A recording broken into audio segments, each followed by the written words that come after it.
लोकतंत्र में भी क्या हम राजतंत्र जैसी जिंदगी जी रहे हैं? कम से कम दिल्ली के आईएएस अधिकारी संजीव खिरवार ने जो किया वह तो इसी ओर इशारा करता है। वह बताता है कि हमारी ब्यूरोक्रेसी कितनी निरंकुश है। इस अधिकारी को अपना कुत्ता स्टेडियम में टहलाना था, इसलिए स्टेडियम को शाम 7 बजे ही खाली करा लिया जाता था।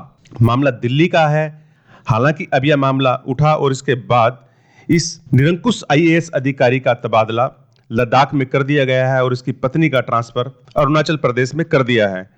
मामला दरअसल यूं है कि राजधानी के त्यागराज स्टेडियम में खिलाड़ियों को घर भेजकर कुत्ता घुमाना आईएएस दंपत्ति को भारी पड़ गया।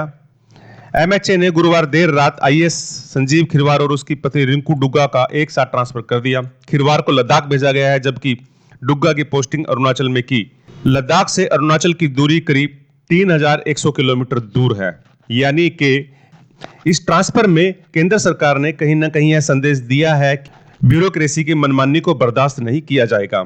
इसके लिए उचित कदम उठाए जाएंगे, इसके लिए उचित सजा दी जाएगी। और जो ट्रांसफर की गई है, इन दोनों अधिकारियों को जो ट्रांसफर की गई है, वह ट्रांसफर ब्यूरोक्रेसी में एक सिहरन पैदा करेगी, उन्हें सोचने पे मजबूर करेगी कि यदि उन्होंने मनमानी की तो उनके साथ भी ऐसा ही कुछ हो सकता है। हालांकि टीएमसी की सांसद महुआ मोइत्रा ने तंज कसते हुए कहा है कि दिल्ली के ऐसे अफसर को अरुणाचल भेजना शर्म की बात है।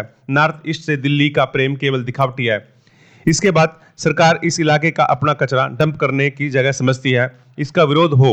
महुआ ने अपने ट्वीट में केंद्रीय मंत्री किरण रिजिजू और अरुणाचल प्रदेश के मुख्यमंत्री प्रेम खंडू को भी टैग किया। हालांकि इसमें दो राय नहीं है कि महुआ मोइत्रा इस मामले में राजनीति कर रही है, लेकिन आम आदमी को इससे काफी राहत मिली है। आम आदमी काफी संतुष्ट और खुश हुआ है कि इस आईएएस दंपत्ति के खिलाफ केंद्र सरकार ने, गृह मंत्रालय ने इतना सख्त कदम उठाया है।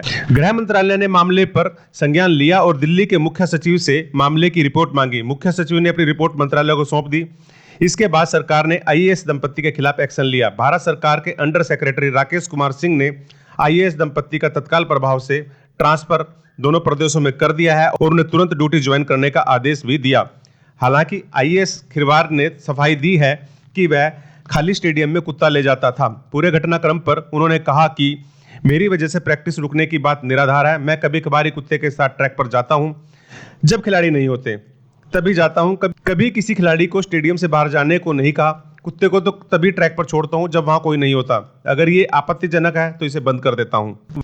वहीं दिल्ली के मुख्यमंत्री अरविंद केजरीवाल ने शहर में सभी सरकारी खेल केंद्रों को रात 10 बजे तक खुला रखने का निर्देश दिया है। उप मुख्यमंत्री मनीष सिसोदिया ने गुरुवार को यह जानकारी दी। यह निर्देश मीडिया में आईएएस अधिकारी वाली खबर आने के बाद सामने आया है। ध्यान रहे, दिल्ली में भी आपकी सरकार और पंजाब में भी आपकी सरकार है। पंजाब में भगवंत मान ने अपने मंत्री को इसलिए गिरफ्तार करा दिया क्योंकि उन्होंने एक ठेकेदार से निर्माण कार्य में 1% की घूस मांगी थी। और दूसरी ओर दिल्ली में जो आप सरकार है, उस आप सरकार में संजीव खिरवार के लिए इसलिए शाम को स्टेडियम खाली करा लिया जाता था क्योंकि उन्हें अपने कुत्ते को स्टेडियम में टहलाना था।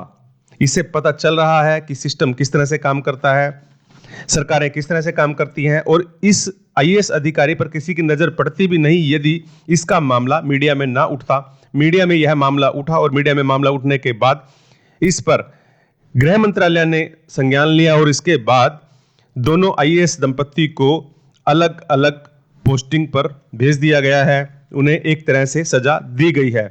बहरहाल इस पूरे मामले से एक बात तो साफ है कि कहीं ना कहीं अभी भी ब्यूरोक्रेसी अपनी मनमानी कर रही है। भले ही केंद्र सरकार, नरेंद्र मोदी सरकार यह कहे कि वह ब्यूरोक्रेसी की मनमानी पर रोक लगाने की कोशिश कर रहे हैं, लेकिन यह कोशिशें कामयाब होती नजर नहीं आ रही। जिस तरह से संजीव खिरवार ने शाम को अपने कुत्ते को टहलाने के लिए स्टेडियम को खिलाड़ियों से खाली कराया, इससे पता चल सकता है कि हमारी ब्यूरोक्रेसी किस तरह की मानसिकता से ओतप्रोत है और किस तरह की मानसिकता से वह काम कर रही है।